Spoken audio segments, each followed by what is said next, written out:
Alright, so I'm gonna show you how I make my awesome chicken bone broth using real chicken. So right now I got a couple chicken thighs that I seasoned up, and I used some garlic, kosher salt, just some basic paprika or smoked paprika and black pepper, and of course I threw a little butter in there. And a little bit of avocado oil, and just going to saute it first in the Instant Pot, give it a little color.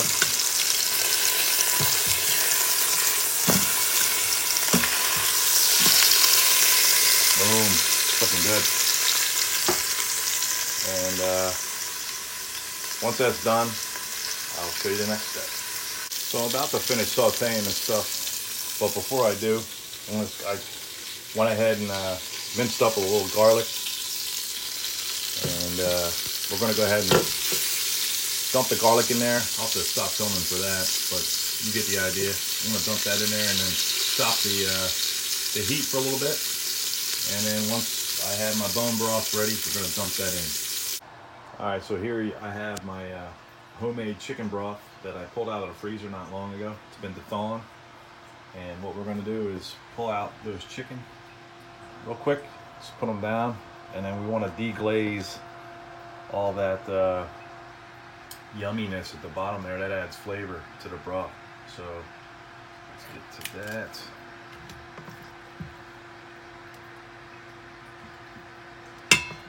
Now these chicken are cooked, but that's not what we're really looking for here. Is we're going to slow cook these all day. It's early in the morning,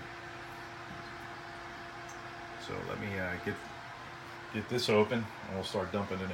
All right, I got the cap off. As you can see, it's still a little frozen in there. That's okay, but we're going to dump a little bit in right now,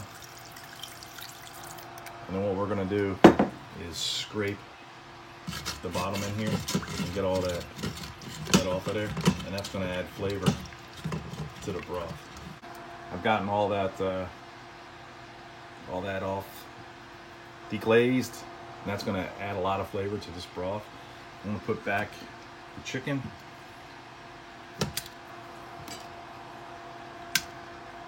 I'm going to dump the rest of the broth in. You're going to see a big hunk of the frozen broth go in there. That's all right.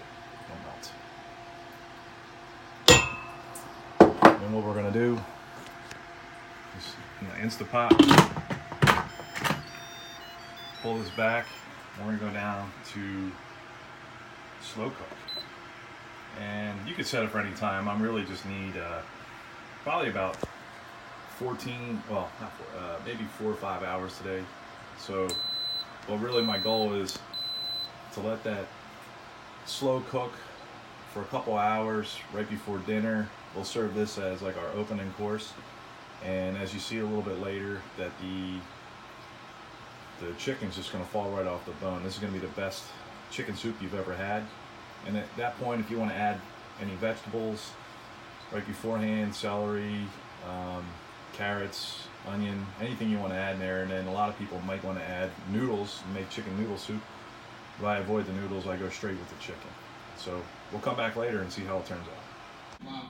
All right, so it's been about 6.5 hours in here on slow cook. If you come over here, you'll see that I've already removed the bones. The meat just fell literally off the bone. And I'm going to save these bones for making bone broth. Put in my bone bag. But let's pull this off. Look down in there. It looks so good. All that broth, all the chicken just fell apart. Made this nice, beautiful broth. Let's see what it looks like in the bowl.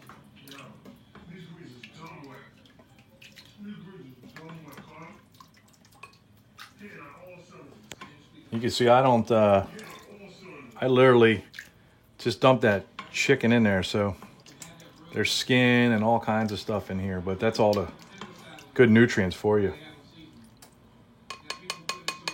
And then that's what a bowl consistency looks like. It's gonna be fantastic, I guarantee you.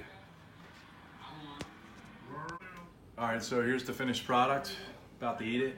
So I like to season mine up a little bit, even though there's plenty of seasoning on there. It's a little black pepper, pink Himalayan salt, and then I personally like the Reaper. It's the the Carolina Ghost Reaper pepper. It's pretty badass. So you can't put a lot of this in here. It'll tear you up pretty good. And sometimes I add butter in as well to get the extra fats in there. Let's try it out.